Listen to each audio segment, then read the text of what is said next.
আসসালামু আলাইকুম। আমি নাইম আপনাদের সামনে আজকে এসেছি সমকালীন ফতুয়া থেকে কিছু ফতুয়া আপনাদেরকে শোনানোর জন্য। তবে এই ফতুয়াগুলো ইফতা বিভাগে বিভিন্ন মানুষ প্রশ্ন করেছিল এবং তাদের প্রশ্নের উত্তর দেয়া হয়েছে।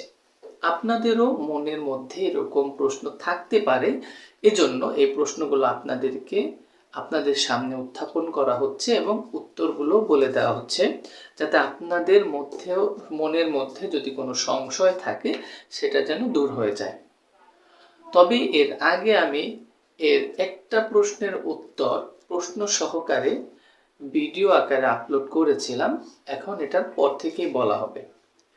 এখানে প্রশ্ন হয়েছে যে যদি কোনো ব্যক্তি রোগের চিকিৎসা করে তাহলে কি তা তাওয়াক্কুলের পরিপন্থী হবে কিনা।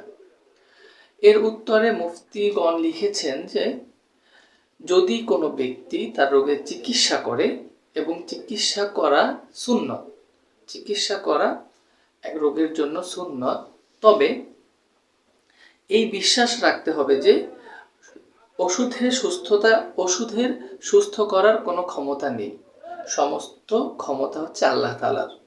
আরেকটি প্রশ্ন, কেউ যদি বলে যে যদি আমি অমুক কাজ করি তাহলে আমি কাফের হয়ে যাব, তাহলে সে কি কাফের হয়ে যাবে? অর্থাৎ কেউ যদি বলে যে আমি যদি এই কাজ করে থাকি তাহলে আমি কাফের হয়ে যাব, এই কথা বলার কারণে যদি সে সত্যিকারে ওই কাজটি করে থাকে তাহলে কি তিনি সত্যি সত্যি কাফের হয়ে যাবেন কিনা। এর উত্তরে বলা হয় যে না, যদি আমি অমুক কাজ করি তাহলে কাফের হয়ে যাব, এটা বলার দ্বারা কাফের না হলেও এ ধরনের কথা বলা মারাত্মক গুনাহের কাজ। সে মতে এমন কথা বলা থেকে বিরত থাকা আবশ্যক।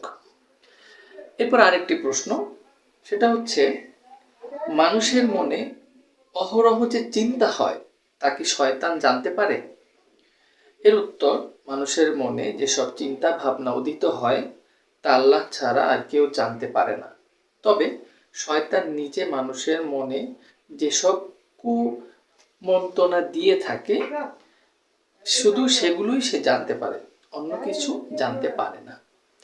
আজকে এ পর্যন্তই, কিছু প্রশ্ন এবং কিছু উত্তর, এর বাহিরে ইনশাল্লাহ পরে আলোচনা করা হবে। খোদা হাফেজ।